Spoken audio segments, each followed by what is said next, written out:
Hello, my name is Jennelle Alfred, and welcome to BVC Television Network for BBC Caribbean Body Talk. Today's program will be a continuation of Mr. Herman's Hall, Politics USA. And we are getting ready now to continue Politics USA. Yes. And this is a very good discussion, especially for our immigrant viewers. Yes. Because the immigrants love to vote. Immigrants in their own respective country, especially immigrants from the Caribbean. Of course. They love to participate in politics in the Caribbean, and it's an extension in the United States. So quite a number of Caribbean Americans are not only voters, but they run for public office. Some are elected, others are in community projects and so forth. So any election in the USA is always of interest to Caribbean viewers. That is so true. I can tell you from my family experience, they love to talk politics. You sit down for dinner, you're having lunch, whenever it is, they love to talk politics. Right, and these days, due to social media, including email, and due to cable channels,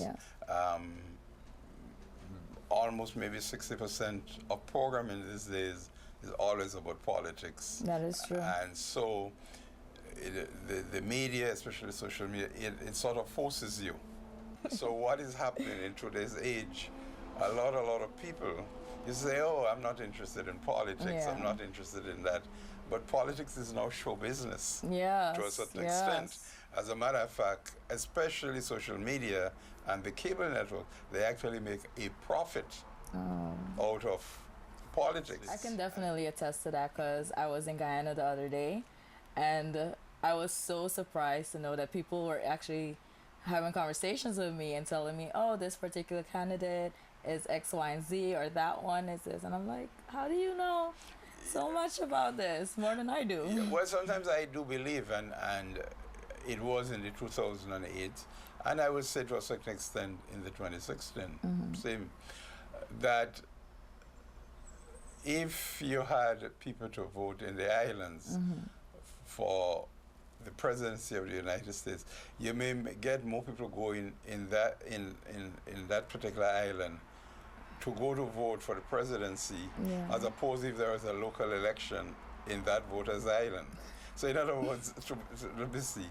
Let us say you may get 80% of the electorate. I'm only kind of making a joke, but it's not really scientific, but I'm trying to make a point. You may get 80% of the people may go to vote in a local election in an island, but if they had an opportunity to go participate and vote in the American presidential election, you may get 90% going to vote as opposed to 80%. You know. Right.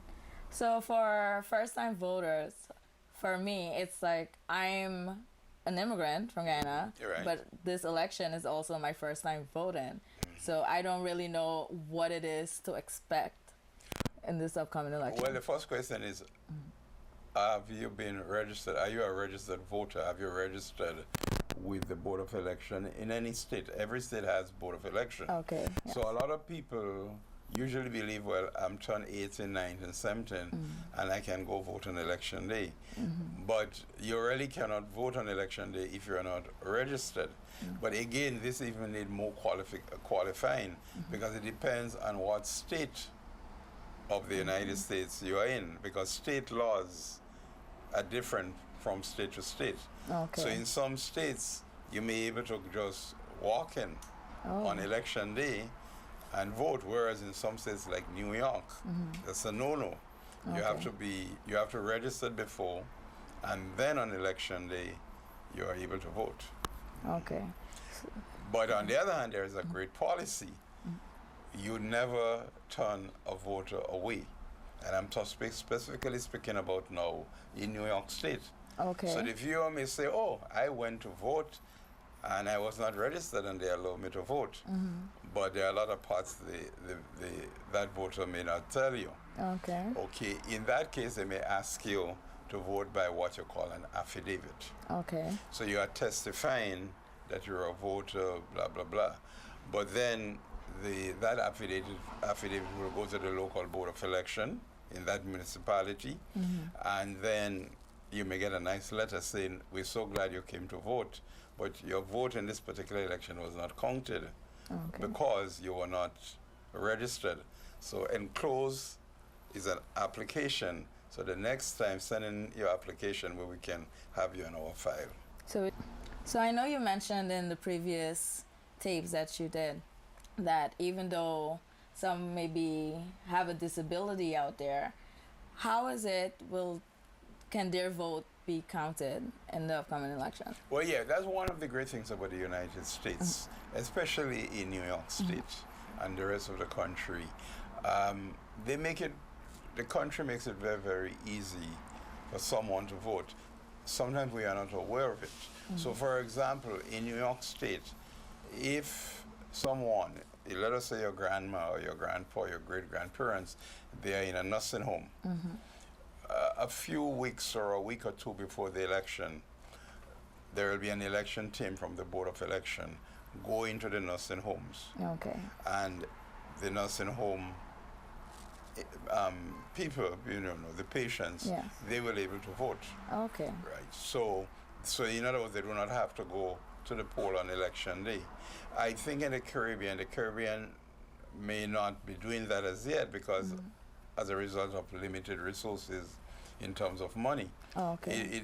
It costs to run an election. Yeah. So in a small island or in the Caribbean, they may say, okay, we have allocated X amount for an election. Same thing here. But here we have much more resources. Okay. So you have labor costs and you have people who will go and actually make sure that you vote or go to the nursing home. Okay. And then you vote. So your illness, so in other words, you do not have to go to the polls to vote. Yes. And then another stuff in the Caribbean, I usually, when I'm there, I usually hear a lot of people saying, I have to run back to New York or I have to run back to Florida or Massachusetts to vote. Yes. Because there are citizens who are not retired back to their home country and so forth. But they do not have to do that. Months before the election, there are notices that you can vote by what you call absentee ballot. Okay. And in every consulate or every United States government office, citizens of the United States can go to those places and vote. Oh, okay. Long before. So that is why in a very, very tight race, let us say at the end of a race, one candidate is winning by, let us say, 100 votes. You may hear the opponent or the same candidate may say, I may win by more, but we have to wait for the absentee votes to come in, for the international votes to come in. Okay. Right. So the question is for would-be viewers, we have to say, who are getting ready to retire to the Caribbean. Yes. You do not have to come back unnecessarily to the United States to vote if you choose not to.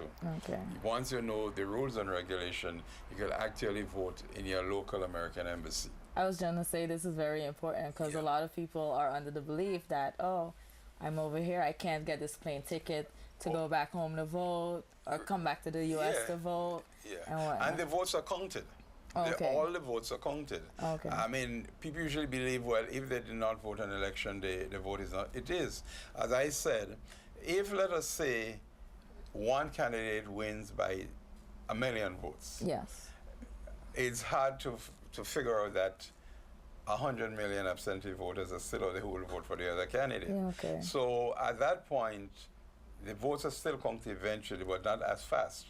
But let us say one candidate is won by 50 votes. Okay. Then those votes that were cast in absentee ballots, they become a priority overnight. Oh, okay. And hundreds of people are counting the votes because the votes has to be certified. Yes. In the United States, for example, election night, we are talking about presidential election as opposed to other elections. Yeah. Because remember, in the United States, every first Tuesday in November is election day. Yes. We only remember the first Tuesday in November every 4 years because it's a presidential, and there are a lot of voters who just go to the polls to vote every 4 years in the presidential. But you have mayoral, you have people running for the assembly, for the Congress, for the Senate. So every first Tuesday of November, there is an election in the United States. Yes. Right. But when I said you can vote in your local embassy and consulate abroad, American embassy and consulate, I really specifically talking more about the presidential. Okay. And you mentioned, that there's other things that you have to vote for. On presidential elections, do you only have to vote for the presidency, who's going to become president, or as well on the other ballots there's things for, I don't know, maybe a question that was posed and they need, the citizens proposition. And again, in the Caribbean, I usually hear a lot of my friends and say, well, in Grenada we do it this way, and in St. Vincent we do it this way, and in Antigua but when they say all of that, they are not saying that when you go to vote in St. Lucia or Trinidad or Jamaica on election day, you're basically going to vote for a particular race, maybe office to parliament, and that's it. There are no more other stuff on the ballot. But remember, this country, you have the federal government, so the presidency is basically a federal position. It's a federal office when you for the presidency. However, the senators, it is the state, it's each state who send a senator to Congress.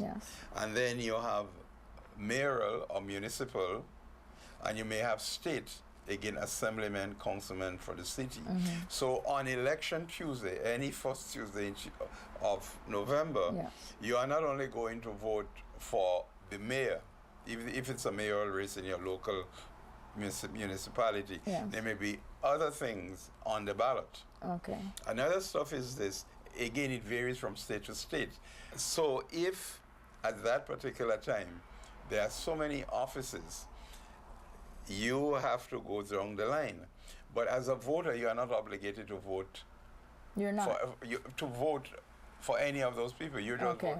So let us say there is a presidential race, and you want to go vote for the presidency. But also there is a race for the assemblyman and for judges. You remember judges and so forth. You may not want to vote for the judges, so you just go cast your ballot. For the president, and that's it. So, but in the Board of Election view, you actually voted. Another stuff, you can actually go and vote and don't vote for any candidate by the law. The law says that you should obey, you should, honor your rights as a citizen and go vote. So the point is, you could go vote, but you could put your ballot in the scanner, but you did not vote for any candidate. But the point is, you're registered and you voted. It's just that everybody on that ballot you didn't like. But in the eyes of the law, you voted. You voted. Because you could vote for anybody you want. Right. You see the two nominees there. You don't necessarily have to pick either one of them. Right. But you casted your ballot. So there's all sorts of little stuff, in an American election. But again, in terms of the 4-year term, the presidency, one has to be careful. There are other offices on the back of the ballot. So some people will just sit in front of the ballot and cast their vote there, not knowing that there are other offices that if he or she chooses to vote. But you're not under no obligation. You're right. As long as you go and you're registered, and you voted, you didn't have to vote for any. You could vote for yourself. You can vote for yourself, but please make sure to maybe vote. But again, one of the stuff, although I know we went through it in the last program, and that has to do with the census and English and so forth, which is always a source, and people will blame it on racism. And it occurs across the nation, where there may be a big population, let us say Haitian speaking, and there are no translators there. And you'll say, but why there are no translators here when they know this whole community, 80% is Haitian speaking or Dutch speaking, and there are only 10 Chinese in the community, but there's a Chinese translator there. So this is racism. This is not fair. But actually, it is not. The census is just not only about counting how many people are in the United States. There are other issues. They ask you what your language, Yes. what country you're from. Yeah. So based on that census, they know where to send translators at election time. Okay. Another source of conflict at the polls, you may hear people complaining to the media. Now remember again, it's election and the media is business. Yeah. The media is not interested as we are providing this public service here to the voter. The media is interested in hype news, exciting news. Yes. So if you run out of the poll and you tell the media anything that you didn't vote, or something go wrong, rather than the media investigating, it may sound very nice and exciting, even though it's not truthful. Yeah. So they will obviously mention it. Yes. But there are rules and regulations. So for example, you cannot get, for example, a campaign worker, what you call a poll worker. That is the person, when you arrive at the poll, you have what you call maybe an information clerk who will direct you to the young ladies or young men at the desk to see you find your name, and then they direct you to the polling booth, right? Okay. But if you did not do all of those steps, you could run into big trouble. What do you mean by running into trouble? A voter goes there, the person cannot speak English. And let us say the person is a Haitian or a French speaking or Dutch speaking or any other language, and they are speaking. And they say, but here is a worker at the poll and he or she speaks my language. So why can't that person translate the form, to vote? And the answer is no, because we do not know what the worker is telling the voter. The worker may be telling the voter, vote for my particular candidate, and you are not supposed to do that. So as a result of that, you will get a lot of people running out of the poll sites, telling the first media they see, oh, I wanted to vote, I did not understand English, there was a person right here who understood my language, and they say that person couldn't help me. But the person couldn't help that person because the person is an election worker who's supposed to be neutral, and we do not know in that language if that person is telling the voter, well, vote for Tom, when that voter really wanted to vote for Henry. You get it? Yes, I got it. So you will get a lot of those complaints, and the media gets that, and the media hypes it. Yes. So that is what we are coming to in election because of breakthrough in communications, electronics, modern communication, social media and everything. Everyone gets the same news that was occurring 50 years ago, except it's now dramatic. People often complain that the media is very biased and the coverage would be solely for one opponent versus the other. So how do you think media plays a larger involvement in the presidential elections in the US and in the Caribbean too, if you can touch on that? Yeah, we are in the 21st century, and the media plays an important role. There's biasness there. We all are human beings. So everybody, and then it's business. So you will have, in this year's election, for example, you have a lot of major media who have hiked their advertising rates because business is good. Everybody is looking. So the media, if they know a lot of people, listeners, twist to lean into a particular candidate, they may tilt their show towards that particular candidate so they could hook on and keep this viewership as the base. So it's really a business, and in the future, in the next 50 years, 20 years, 30 years, it will be becoming more and more difficult in comparison to yesteryear. Media will be more and more into elections. Not that they deliberately want to change the course of an election, but it's a business. So they are there They may tell you, for example, right now on some media, we see these people nice in jacket and tie, and one is arguing one point and another is arguing another point. It is because the network are employing a person from one particular party and another person from the opposition. Yeah. And they come there on TV and they sound so pious and knowledgeable. But what the media didn't tell you is that, hey, one is representing one major party and the other is representing the other party. So that is going to be happening. But again, as communication, revolutionizes itself, every 10 years, in another 30, 40 years, people will not even be going to the poll site to vote. That's true. Believe it or not, people will be voting from their home. Yes, I can. They were just touching the smartphone. Yes. Of course, by that time it would not be or called you have smartphone. like holographic pictures. Right. And So people will just be doing it, and they are already testing those systems. Okay. They are testing in small communities. You may not hear about it, but they are testing those systems. Oh.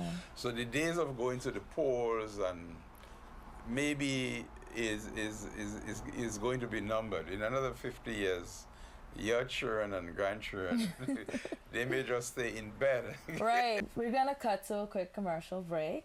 See you in a few.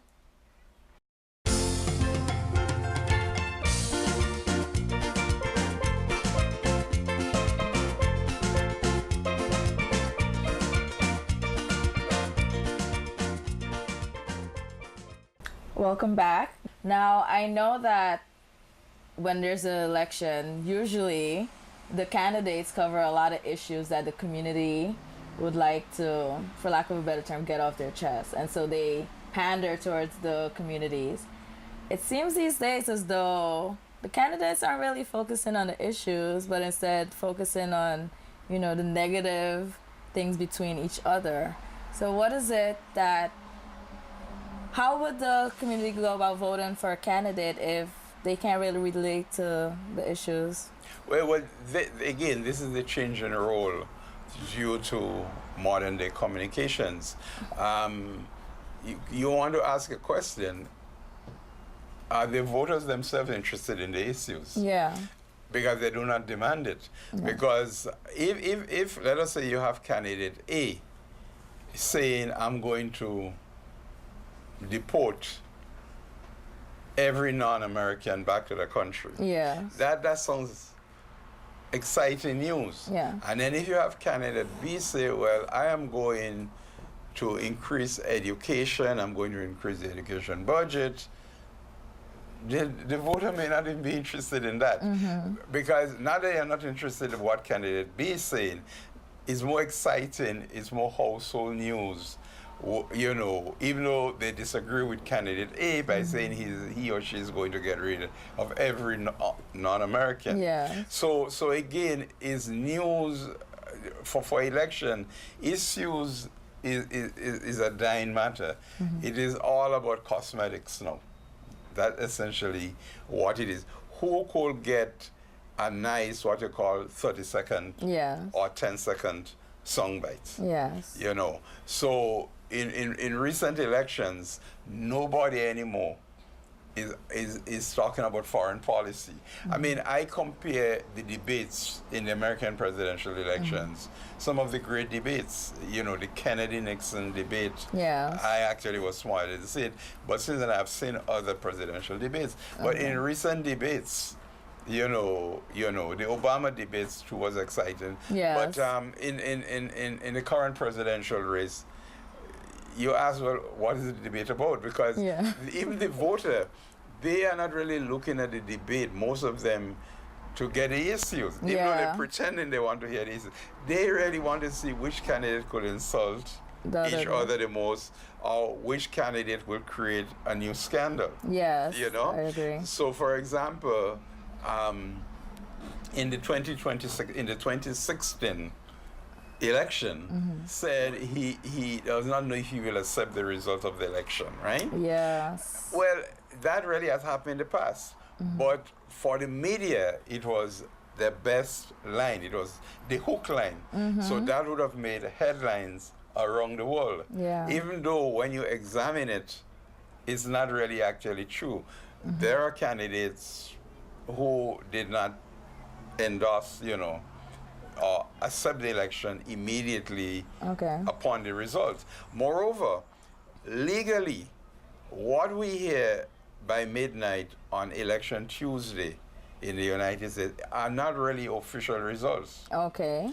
They are results, hopefully that will be accepted, but the election results only really becomes official when it is certified by the municipality and then by the state, and in the case of a federal election, it is the Congress who at the end have to ratify the election. And all of these processes take place up to December 20th. So technically up to December 20th, you technically don't have a new, you do not know if you're a new president. Okay. Although common sense, we know who is the person going to be. But if you're going to go by the law, and if you want to go by the Constitution, I could see 50 years from now, 40 years from now, some wise lawyer or some brilliant nerd comes along and challenge the Constitution. Yes. Because at the end of the day, it is the states that ratifies the election. Okay. So it's a little bit complex than that. And you have to remember, the election that brought President Bush, which is the second President Bush, not the first one, into office, he did not win the majority of the votes. Yes, I remember that. Right, okay. And Al Gore wasn't too pleased. Right. So ratification is the states that have to ratify it. But back to the issues. The issues, I think the voters are just pretending. Because the same voter is telling you, I want to hear the issues before I make up my mind. It is the same voter who is more excited to hear the latest scandal one of the candidates will create. Yes. So I really do hope that you, the viewer, appreciated that series on the political processes here in the United States. Elections are becoming very excited, more and more excited. And as immigrants, we do hope that you do understand the laws and have clarified it much to your satisfaction. My name is Jennelle Alfred, and thanks Mr. Herman Hall for reiterating all the facts. And this is BVC Television Network for BVC Caribbean Body Talk. Enjoy.